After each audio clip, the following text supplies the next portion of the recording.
Hey guys, welcome back to the British Boutique Guitar Festival. I'm here once again with Rob from RD Amplification. So you've probably seen some of Rob's amps in some of the other videos we've done this weekend, but now the man himself is here to talk to me about the Dualist Custom that we have here.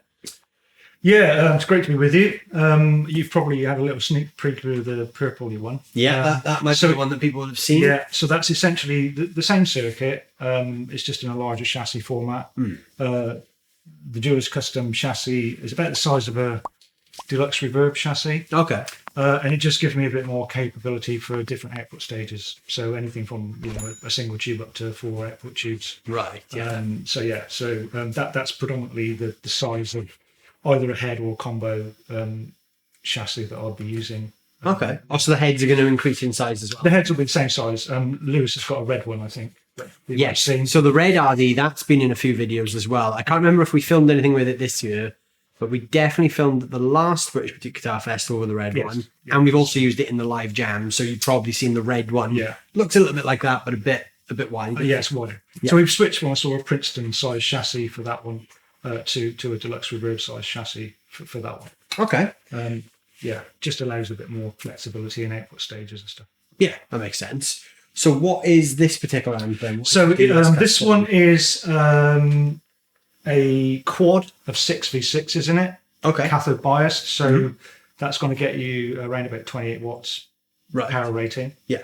But because it's a Tweed output stage, it's substantially probably louder than you'd think it was going to be. Yeah. I can attest to it's a louder. So that's got 4 6v6s in this one. And the speaker is a Fane Alnico 60. Oh, okay. In there. Generically, it's a 2-channel amp, but it's cascaded gain as opposed to 2 completely separate channels. Right. Okay, cool. So it's like a Tweed on steroids then. Well, yeah, I guess. So that's probably the flagship model that I do, and most of the other stuff that I do tends to be variations of that.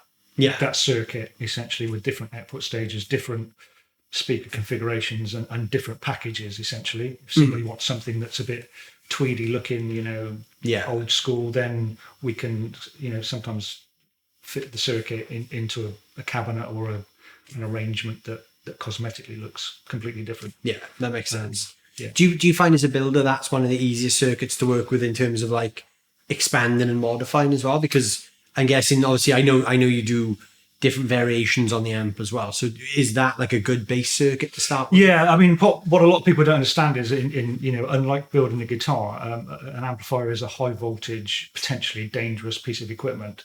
So it has to comply with, a whole range of requirements, and you have to have supporting documentation. So every single model, in theory, has to have that process. By sticking to the same core design, a bit like Boogie did with the Mark 1, 2, and 3, and 4, rather than have loads of different models. I'm able to still qualify, each variation of that, because essentially the build is the same. So all that's going to change is what size transformers you might use, what tube set you use. Yeah. But the construction process, and so all the various requirements will remain stable. So I'm allowed a certain amount of customization. Yeah. Without completely, having to go through the whole thing again. That makes sense. What was it that sort of drew you to that circuit as your sort of starting point? Then was that just a personal preference based on tone? Basically, I wanted something that was predominantly sort of blues rock oriented. It just is what I tend to prefer playing myself. Yeah. So generically, like a guitar builder would tend to build guitars normally that they like. Yeah. So for me, that was the starting point. Is what circuit sounds nice and good to me. So I mean, I built the first 2 versions of the Dualist for World Guitars. Okay. When Jeff Pelfrey was alive, he liked my amps and said, could we have a couple of amps built, and we'll see whether what we like about them, and it kind of evolved from that really. So it's quite an interesting story. Yeah. Over the last, I guess, 10 years plus now, the circuit has evolved. Listening to people, that are using it, and changing things to try and capture a general broad spectrum of interest. So yeah, it's pretty stable now. It is, I think it's probably at the place where it needs to be. Yeah. Yeah. So I do another version of that, which is just the normal channel, which is just released. That's the 8-ball. So that's just the clean. That's just going to be the clean or the normal version of it. Pitched at people that might want to just put an overdrive pedal into it rather than use the overdrive on the actual amp itself. That makes sense. Yeah, but essentially it still qualifies as the same amp. It's just less of it. So yeah, you're just taking part of the circuit. Yeah, that makes sense. Because I know obviously you're a big speaker buff as well, and that's something we've spoke about quite a lot. Is how the speaker is such a big part of the tone. Yeah. So what was it that drew you to the Fane speaker? I wanted a British speaker. I wanted a British-built speaker. Yeah. I'm quite passionate about supporting UK manufacturing and all my components where I can, in transformers and stuff. I try and source from UK companies. Right. Okay. As opposed to just buying them in from China and other places. So I really was getting a bit frustrated with not being able to put a British-built speaker into my amps. So Fane was the only real choice I had to look at. Okay. So I got in touch with Neil at Fane, So that's why I put that in there. Really, is because it's built in Barnsley. Do you know what I mean? For me, that's a thing. Yeah. So so that's an Alnico version. Okay. I like that one because it's got a thinner cone to maybe a Celestian Blue. It's not quite such a stiff cone. So it tends to be a bit sweeter from the get-go. Yeah. Whereas something like a Blue, which I've got in my other rig, brand new, they tend to be a little bit Yeah, you haven't got to break it in as much then. Have you? That burn-in period is kind of reduced, and you get that sort of the burnt-in tone more immediately. Like take the amp to a gig and it sounds like you've already had it for 6 months. So I was interested in the reason for that. So I spoke to Neil up at Fane, and that is part of the reason is that the cone itself is a thinner structure compound than say you'd find in the equivalent Celestian, which is a slightly stiffer cone. Yeah. So I quite like that. I kind of, it's starting to be one of my favourite speakers now. Okay. And in the other unit we've got that's got a Fane F70, which is the ferrite magnet version. And I'm still on that journey now. Yeah.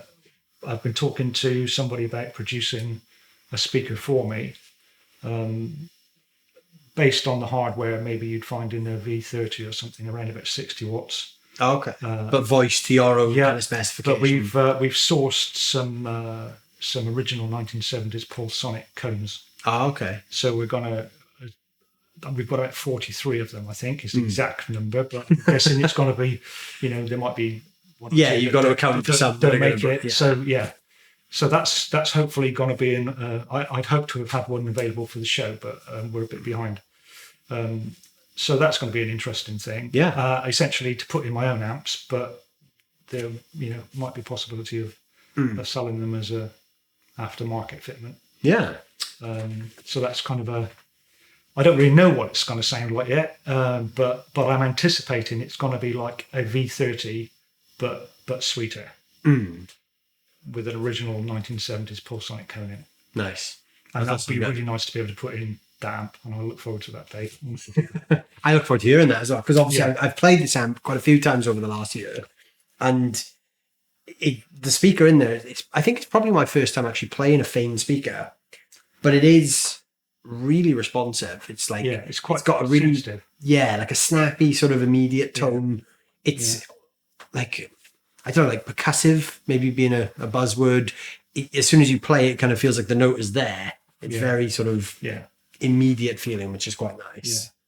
Yeah, it's got a nice kind of sort of touch sensitivity to it, especially once you start cranking it up a little bit. Yeah, that's one thing I did notice with that. You're always limited a little bit in this, low volumes, but I really like it. And it seems to have caught on quite well. It just seemed to be the right fit for my amp. I mean, I obviously do use other speakers. Yeah, of course, because it's a custom build process, it's very organic, and probably predominantly most of the speakers that I fit would still be Celestians.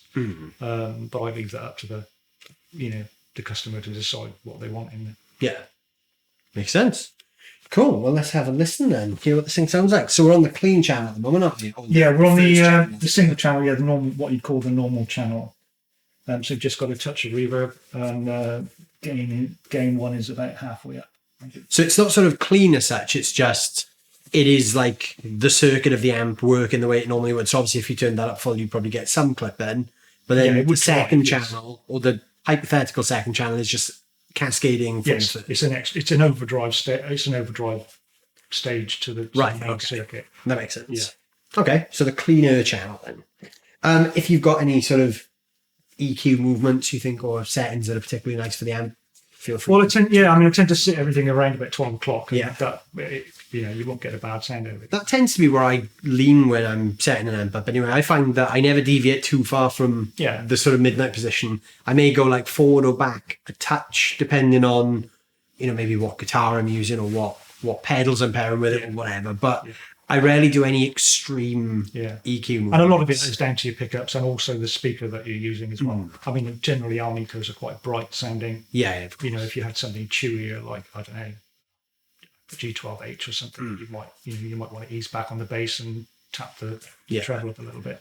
I also find, because I switch between guitars a lot, one reason I don't do anything too extreme on the EQ is because obviously the guitar characteristics as well. So if I'm playing something with humbuckers and I set the treble to 8 and then I plug a Strat in, it's like, whoa, Whereas if I find a nice middle ground where everything works. It's going to sound like the guitar sounds. Yeah. I also feel that you get a little bit more of the amp's sort of neutral character there as well, rather than, here's how bright the amp is. You sort of get that nice middle. Well, most people don't use those extreme settings. No. So really it's about finding you, and that happens to have numbers on the dials, but mostly I don't put numbers on the controls because I try and kind of encourage people to set the amp by ear. Yeah. Rather than listen to it, feel it. Do you know what I mean? Yeah. So I've tended to sort of structure the whole control set so that if you set everything to 12 o'clock, you would be able to use it like that. Yeah. And get a pretty straight ahead, reasonable sound out of it. Makes sense. Yeah. So we'll have a listen then. So I'm using this Maybury guitar. I'm not sure what the model is, but it's kind of like an offset T-style. It's got a humbucker gold foil in the bridge, which is splittable, and a single in the neck. So we should get a nice versatile range of sounds. So I'm starting on the neck single, but obviously if you want to hear anything different with the EQ, feel free to tweak away and show some of the range. Yeah. Okay.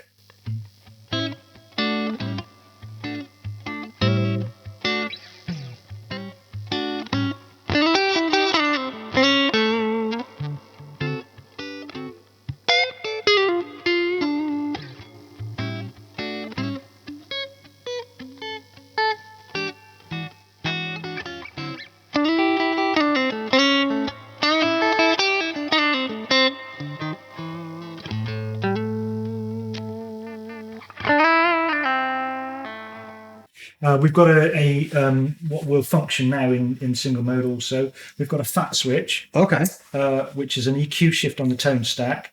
So if you've got a front end single core Strat pickup, you can kind of make it sound like a humbucker. Okay. Fat switch on. Let's try that. And so I've split. Let's turn the switch fat off. Okay. Get your single core sound. There you go. That's right. And that's noticeable as well. Noticeably fatter. And we've also got a boost control that works on that, which is foot switchable.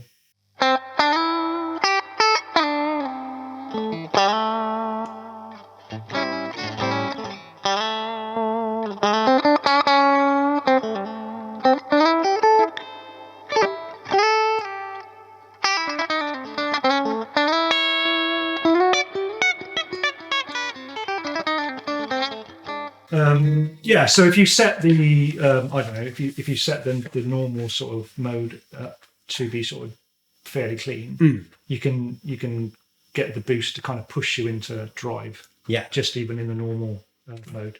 without the overdrive circuit engaged. Okay. I think we should engage the overdrive circuit now, though. So we're switching. So what happens now is that we've got now the full set of controls. Right. So we've gone from just the gain 1 treble, middle bass, and the master to gain 1 treble, bass, middle, gain 2. We've got a level control as well, which just allows you to tweak the volume to balance it. And there's an extra filter control, which is a sort of a top end roll off. Okay. Which in higher gain, you're just able to filter out. Is the second gain stage after the tone stack or before? Yes, after. Okay, nice. So it's like adding. So it's like sticking an overdrive EQ. pedal in effects loop, potentially. Okay. Kind of way, that's the way around it works. That's quite cool though, because you don't. I suppose you get a bit more control with the EQ. Then you're sort of EQing your whole sound, and then adding overdrive. You're EQing what's going into the overdrive stage. That makes sense. And then just the filter just allows you just that to tame it a bit. Kind of so if you're having lower gain, you probably keep the filter quite high. Yeah. So the two sounds, overdriven and normal, are kind of similar tonality. If you're obviously using it, the overdrive's kind of like quite heavily saturated, you might want to roll off the top end a little bit. Yeah, that makes sense. Yeah. So so that's dual engaged now. Okay.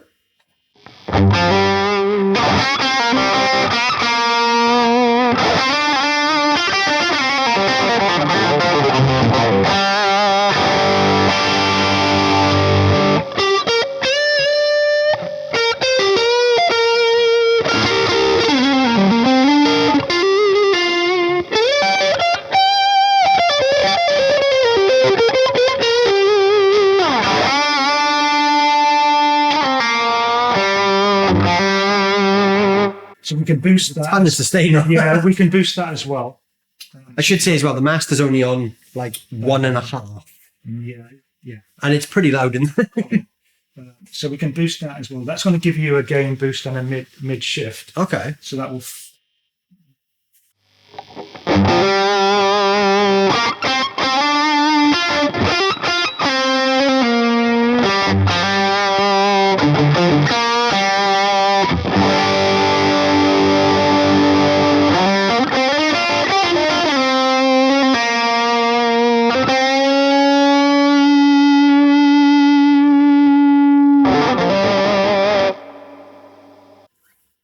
It's a really fat, warm tone to that. And you can also use fat on that as well. So the boost and the dual modes are both foot switchable.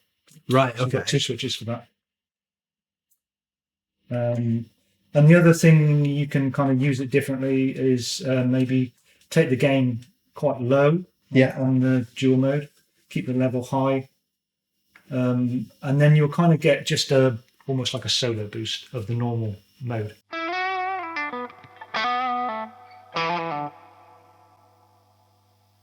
So you go from that.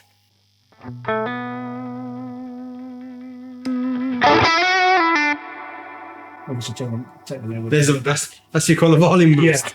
Yeah. But tonally, it's almost identical. Yeah. Yeah, there's not a huge difference. It just pushes that. So you can either set it up to sort of be fairly clean to crunchy and then go into heavily saturated. Yeah. Or you can reverse the gain and the level control on the overdrive and use it like a solo boost so that the tone remains pretty much the same. Yeah. You just get more level, and then you might want to use an outboard overdrive to push it further. One thing I noticed when using one of the Dualist Customs in the jams is how well it kind of cleans up and like you said about being touch responsive. I was just setting it to the overdrive channel and then just rolling the guitar back. Yeah. But getting almost that sort of first channel clean sound as well. Yeah, I mean, I've spent a long time trying to get the voicing right, because a lot of my experiences and a lot of amps that do high gain, they sound really good at high gain. Yeah. But they don't sound so clever once you start to clean them up. Yeah. So that kind of natural transition from kind of, I'm a guitar into an amp player. So you want the although I've got a combination. pedal board, essentially I just use maybe a bit of delay in the loop. Might use a compressor at the front, but so I'm consciously sort of thinking about the circuit as to how I tend to work. Yeah. Do you know what I mean? So, back off when it still sounds good, and then you can just wind it up. Yeah, because that's what I noticed. If we go back to that slightly higher gain sound we had. Yeah, sure.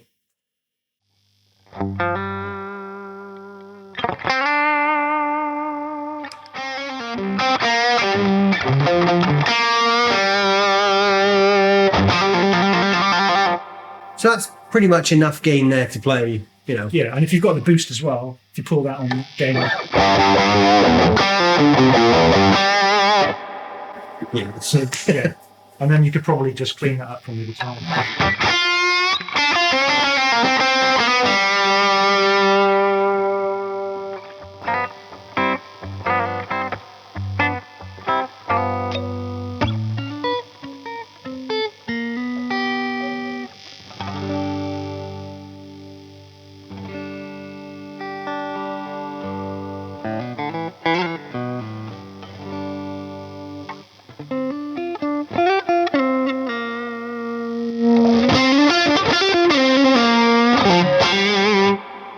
Yeah, there's a huge range there. You can really go from like the volume on like 2.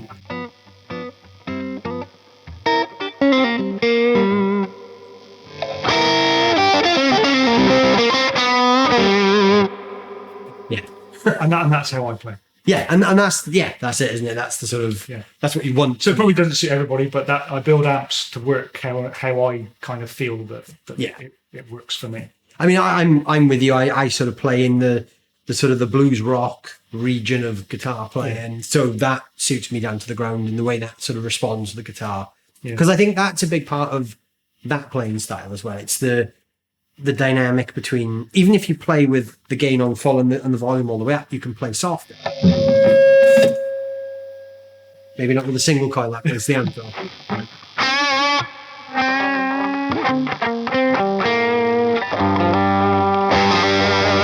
You've got that dynamic range. You can play softer or dig in more and get way more back. Yeah. So essentially, it's a fat kind of chewy overdrive. If you do want to do something a bit more sort of HM oriented, and Lewis does it on his Redhead, if you put yourself a little graphics expand in the effects loop. Yeah. So then you've got EQ post the overdrive. Right. Okay. Then you can get some really significant sculpting things going on there. You know, you can get that usual kind of big chunky top and bottom scooped mid that's happening as well. So the amp itself isn't designed to do that of itself, but you know, if that's the kind of sound you're after as well, because you've got a good core overdrive tone. Yeah. You can push it further. You can manipulate it with the EQ by sticking the graphic in the loop quite easily. Or even if you want like a solo boost or something, you can put a simple booster in there, you know, last in the chain, just to get you volume. Yeah. Cool. Well, yeah, sounds great. I'm a big fan of this amp anyway. Obviously, I've played it a few times over the last year, and I always think it sounds great anyway. But what do you think? Let me know down below what you guys think about the sound of this thing. Where can people find out more if they want to check out what you do? Sure. rdamplification.co.uk is the website. You can email me. There's a contact page on there. Just give me a ring. I'm doing this full time now, so I'm usually around during the day, either in the studio or working out in the workshop. Cool. Most times of the day is pretty okay. There we go. Well, I will put some links down below as well where you can check out all the work that Rob does. These are great amps, obviously insanely loud. So if you're looking for something really good for gigging, I mean, we've got this on 2 here and it's pretty loud, isn't it, in the room? Yeah, but in fairness, because it's a custom process, I can build that as a 5 watt, 10 watt amp. Yeah. And in fact, that purple head there is a single ended Class A with a 6550 in it. So that's going to probably give it 10 watts clean. Okay. 15 watts saturated. Yeah. So, you know, doesn't have to be loud. Yeah. But this particular one is. This is very loud. But yeah, go check them out. Check out the links down below. And don't forget to check out all the other videos from the British Boutique Guitar Festival as well. Big thanks to Mike for putting the festival on and for all the brands for taking part. And I will see you guys very soon. Thanks for watching.